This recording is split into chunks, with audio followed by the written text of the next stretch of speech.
আমার নিকটে কৃষ্ণ সব গোপী বলে, আমার নিকটে কৃষ্ণ সব গোপী বলে, আমার নিকটে কৃষ্ণ সব গোপী বলে, আমার নিকটে কৃষ্ণ সব গোপী বলে। আস্তে আস্তে ওমা, তোমাদের কাছে কৃষ্ণ আছে?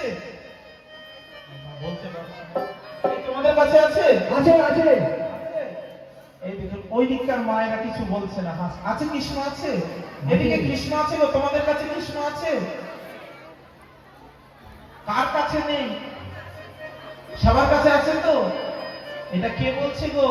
রাসলীলায় গোপীরা বলছে, ওগো আমার নিকটে কৃষ্ণ সব গোপী বলে, আমার নিকটে কৃষ্ণ সব গোপী বলে, ওগো আমার নিকটে কৃষ্ণ সব গোপী বলে, আমার নিকটে কৃষ্ণ সব গোপী বলে। লাগর তেরে তেরে হরায়ে রায় গয়া, তেরে তেরে হরায়ে রায় গয়া, লাগর তেরে তেরে হরায়ে রায় গয়া, তেরে তেরে হরায়ে রায় গয়া। গোপিকার কাঁধে বাহু তুলি কৌতূহলে, আমার নিকটে কৃষ্ণ সব গোপী বলে। সব গোপী দেখছে আমার কাছে কৃষ্ণ।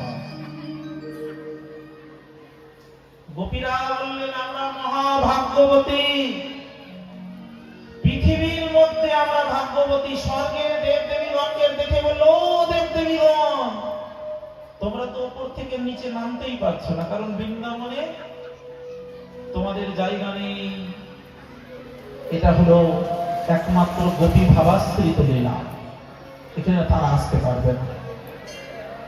তো দেখো, তোমরা যে কৃষ্ণকে পাওয়ার জন্য এত ধ্যান জপ করো, আমরা কত ভাগ্যবতী, আমরা কৃষ্ণকে কাছে পেয়েছি।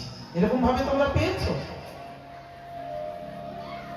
গোপীদের হলো সৌভাগ্যজনিত অভিমান, আর রাধা রানীর হলো মান।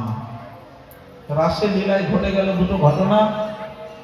গোপীদের হলো অভিমান। অভিমান কি? এই জগতে ভজন করতে করতে অনেকের অভিমান চলে আসে।